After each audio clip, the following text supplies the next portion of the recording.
Coming What to are a we? Coca-Cola near you. What are we looking at? Good, bad. You're in the middle. Good, bad. Well, Yeah. Talk to us. The size is nice for August. Okay. You more or less want just a single taproot going down. Okay. If I were to get fussy about it, It's just a random plant we pulled. Yeah, Yeah. that's fine. This isn't really a problem or anything, but if you want tiled fields, pattern drain tile field, most of those will always only have one big nice taproot. Okay. And it has this isn't what I would call a sprangled root. Okay. But and what does that mean? Just sprangled root, like if we get really wet in the spring, and like a corn plant, there's enough on top to just stay right here, right? And it doesn't go down for the moisture. Yeah. So then it'll just shoot 100 sprangly roots. Okay. And then now, why you don't want a sprangled root is because that sprangled root holds onto a bunch of dirt. Dirt is bad for the lifter, for the trucks, for the factory. So that's why you just want that tapered, clean beet and one long taproot. and one long taproot. Okay. It sheds the dirt nicer. As it's coming up. And harvest cleaner. Yes. There you go. That's the best way to say it. Yeah. You get a better grade at it. Yes. Yeah. Correct. And you get penalized for poor grade, but incentivized for. So for those, Lee, there's a bunch of people that are going to watch this that have never even seen one of these before. This is sugar beet, right? This is just size-wise. Is this something that looks normal that y'all would harvest? So how wide is this across? Oh boy, 4 or 5 inches. We plant them about 4.5 inches apart. Really? Okay. Right. Well, and not all of them survive. Right. Okay. So now just imagine if you had a 4.5 inch beet for 2,500 feet, they're all touching. Wow. You're talking 500 bushel corn. Okay. That's the goal. That dog a hunt. No gaps. Yeah. Nothing. You don't want any gaps between any beets. You want them touching in between all the way. Gotcha. If there's a gap, that's wasted weight. Okay.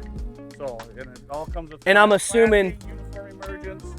I'm assuming just like 500 bushel corn, that's really hard to accomplish. That's everybody's goal, but good luck getting there, right? I mean, it's something for us to all strive for, but. The new thing around is my dad would say years ago a 20-ton crop is good. Okay. And then all of a sudden it was a 24-ton crop, good. And then now I was going, well, Dad, I need 28-ton now. Well, now 30 tons is kind of the norm. Well, lately, the last few years with the genetics of the seed and just what's been happening, 30 tons seems like 200 bushel corn. Wow, we get that day in and day out almost. I mean, trust me, things can go wrong too. Of course. But, so now you're looking at, all right, now my goals are 40 ton. I want these babies to be 40 tonners. Wow. Which is double what it was, 30 years ago? Yeah. So what was acceptable to my dad or a wow is a failure to you. Now it's double that now for me. Yeah. Isn't that amazing how quick that changes So too? we're all planting, hoping moistures, rains, fertility, uniformity. Man, if we can get 40 ton, we're happy. Wow. But the sugar has to come with it. If we get 40 ton and have to haul 40 ton. The sugar content. Well, no, but the trucking. The trucking. Freight cost to haul 40 ton beets is different with than shitty sugar versus 30 ton beets with excellent sugar. Man, you're talking $500 an acre difference. Wow. Just the sugar and the trucking. So let me ask you a question. This will be a dumb question, but there'll be a lot of people that watch this that don't know. Is there a way, if sugar content is important, in season, can you check for that? Are you watching for that? Are really you kind of nothing you can do? Okay, gotcha. It's just the natural course of the way the harvest and the crop grows. Okay. But like you cool can nights influence it. Like cool nights or hotter days doesn't influence quality at all? Well, dry will induce more sugar. Wet gets tons and less sugar. Okay. Rain, moisture means. And what have you had here this year? Dry or wet? Sufficient. Okay, sufficient. You're in the middle. You've had a pretty good growing season is what you're saying. Yeah, right now for August, this is great. Okay. If you had a half section of beets like this for August, what day is it, 26th, 7th today? That's pretty nice beet. That beet has 6 weeks to stay in the ground here. 6 Really? weeks. So what? So dumb question then. The longer they're in the ground and the bigger they get, usually the faster they grow. Okay. Well, you forget this seed started the size of a BB. And it's still the same like seed. A Red Ryder BB gun, that's what got planted in the ground. Oh, yeah, okay. And that's what it turned into. That's awesome. Yeah. That is crazy. If you pull a beet out, you might even see a seed on it. No. Like, that's not one. That's like a, that looks like a, There's blue or yellow. okay.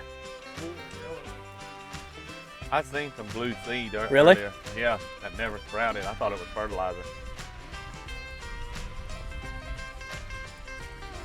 I mean, it's, you can find them if it's. But Yeah, blue seed. They're about the size of a BB. I've seen them. Yep. Okay, we'll go. There you go.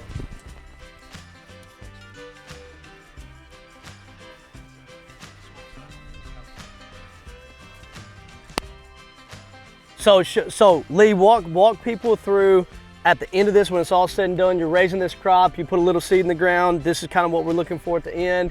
We see the whole crew behind you. Where does it go after this? Where does it get processed? What's it turn into for the American consumer or the global consumer? What's the next process from here? They'll get delivered to one of the American Crystal sugar beet factories, one of 5 Okay. throughout Minnesota and North Dakota. Okay. From there on, it'll turn into white sugar that you all see on the table. I mean, you could go to the factory. You can see the factory from this field right here. It's on the other side of those trees. Yep, I passed it. It's But huge. we could go there and you could see these be dumped in, and we could walk over a different part and you could put the white sugar in your coffee and walk out. No kidding. Yep. Goes into white sugar. Yeah, white pure Is it sugar. unbleached? It's white unbleached? Or is I'm saying, is the sugar, like cane sugar comes out brown, right? Sure. But does this come out white? I don't know that exact process, but I don't think they bleach it, no. So it's a white sugar then? It's a white sugar at the end Yeah, of it. yeah. If I cut that open, is it going to be white on the inside? Well, it'll be, I wonder. We'll just break, yeah. Well, you can break it. Easy E can break it. That's a bit. He's Here, a big I old got a boy. knife. He pulled that sucker up. Show you a beet knife. Oh yeah, Taylor, they ain't coloring that sugar. Look at that. They ain't got to. They ain't got to. Oh, Cut another cut a sliver off. cut a sliver Cut a off. sliver off. Look at that. Done dirt. We don't want dirt on it. Catch it then. What's it matter? What's that matter? Catch it. Pat, lick it. Okay. Yeah. Oh, what? What? Lee got that fire. Lee got that fire, dog. Well, that's that gas right there. Yes. Lee got that gas. Fruit, North Dakota. Dude, that is not what I expected. I don't know what I expected. Oh, in the name of love. Come on. That's special. Man, that's fine right there. They don't need to bleach it. There's your answer, Taylor. Yeah. That's straight sugar. Yeah. Okay. Dumb question. All right, Lee, let me be selfish for a minute. Founder, owner, Mutiny Crop Performance. Taylor Brett moves a bunch of Mutiny stuff across the country. We just got some stuff with y'all this year. Yep. Testing, playing around on the sugar beets. What are the Mutiny stuff? I know probably liquid litter. What are the Mutiny stuff are we playing around with on your farm to see if we can influence weight and or quality and or sweetness? What are some of those things that we're doing? Just the liquid litter or anything else? Liquid litter, I had some revival. Late season on some edible beans. I was using Revline late season. Smart KB. Yeah, the K-Bloom. Yep. And what was the other thing we were using? Potassium Acetate. How do you use, can you run, for those that don't know, like the liquid litter, is that something that you can run in furrow on sugar beets? That's what I did. How are people, how can you even get that out? Most sugar beets have in furrow I got on it them? delivered in bulk from you guys, tanker loads, and put it in with my in-furrow fertilizer 624-6. I used a quart of the liquid litter along with it. Yep. In-furrow, planted away. Awesome. Didn't have any trouble all year. The guys were skeptical at the farm saying, you know, running through the screens and everything, but it was screened enough, filtered enough that it was good. We didn't have any trouble. Awesome. Love it. What are we seeing so far? Like results are probably waiting for Yeah, I mean, there's nothing to hang the hat on yet. We're still, the jury's still out on it. We got to get it out of the field, but baby. we're hopeful. We got to get it out of the field. Hopeful looks promising. So what I wanted to bring up, the reason I brought that up is we're a relatively young company. We've got some relatively new products to the market, and we're partnering with people like Lee in different areas of the country that are well-respected growers in the thing that they do well. Like, you know, on these sugar beets.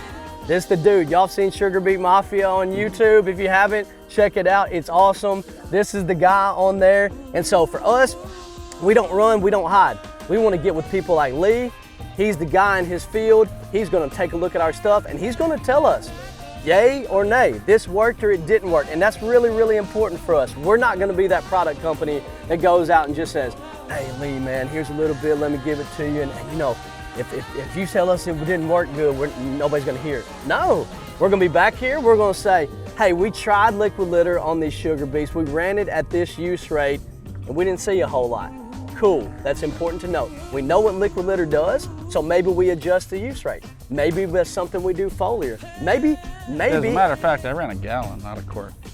Well, I ran a gallon. And either way though, we adjust. Maybe there's a 3-gallon thing. Maybe it's a 5-gallon. Maybe it's a no gallon. Yeah. Maybe, hey, this is okay to say out loud as a product company. Most of y'all don't say this, which is what I think makes us different. Maybe it just doesn't work for Lee on his sugar beets. Can that be okay, Ted? Can that be okay for a farmer that there's a product that just might not work for him? So guess what we do? We got 40 others, we'll adjust. At the end of the day, we want to be about making folks like Lee money, keeping them profitable, being a support system for them out in the field. That's who we are as a company, and we're on a mission to prove that around the country, right, Taylor? Amen. So that's it, man. Great, thank you.